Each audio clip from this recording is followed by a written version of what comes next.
Berbicara tentang investasi, kalian pasti pernah melihat tampilan seperti ini.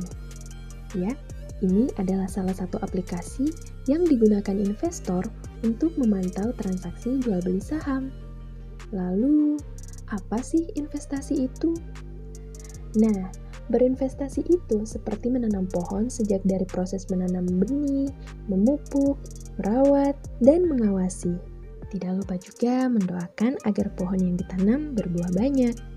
Setelah melalui proses tersebut, pohon lambat laun mulai kelihatan hasilnya dengan ukuran yang makin membesar dan akar yang kuat. Pohon tersebut berbuah lebat dan berkualitas tinggi. Buahnya pun disukai banyak orang, sehingga bisa dijual dengan keuntungan yang memuaskan. Dari gambaran tersebut, dapat kita simpulkan bahwa investasi adalah kegiatan menitipkan dana pada suatu bisnis dengan tujuan dana tersebut akan dikembalikan dalam jumlah yang lebih besar. Lalu, apa saja instrumen investasi di Indonesia? Dari data HSBC Indonesia, terdapat 6 instrumen investasi, yakni deposito, emas, properti, saham, reksadana, dan peer-to-peer lending. Yang pertama, deposito. Deposito adalah investasi dengan menitipkan dana pada suatu lembaga keuangan dengan kesepakatan penambahan sekian persen dan menunggu sampai jangka waktu tertentu untuk bisa mengambilnya kembali bersama dengan keuntungannya. Selanjutnya, jika kamu ingin berinvestasi dengan mengonversi dana dalam bentuk fisik, emas bisa menjadi salah satu pilihan kamu. Hal ini karena investasi emas berisiko rendah dan nilainya lebih stabil. Lalu ada properti.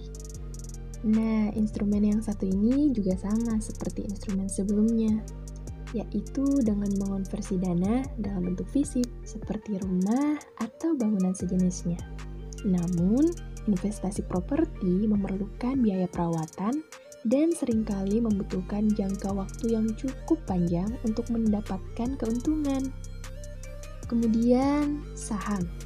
Cara transaksinya yaitu dengan membeli sebagian atau beberapa bagian dari sebuah perusahaan dan menunggu pembagian dividen untuk mendapatkan pengembalian investasi. Lalu ada reksadana. Investasi ini dilakukan dengan mengumpulkan dana dari beberapa investor, kemudian dititipkan pada instrumen-instrumen investasi yang ada pada pasar modal. Reksadana ini adalah pilihan investasi yang populer di kalangan mahasiswa loh. Dan yang terakhir ada peer-to-peer lending. Cara kerja investasi ini dengan meminjamkan uang pada pihak yang membutuhkan dan menunggu pengembalian berdasarkan penambahan persen yang disepakati. Nah, itu tadi sedikit pembahasan mengenai investasi. Investasi merupakan cara terbaik untuk melindungi kekayaan sekaligus meningkatkan jumlahnya.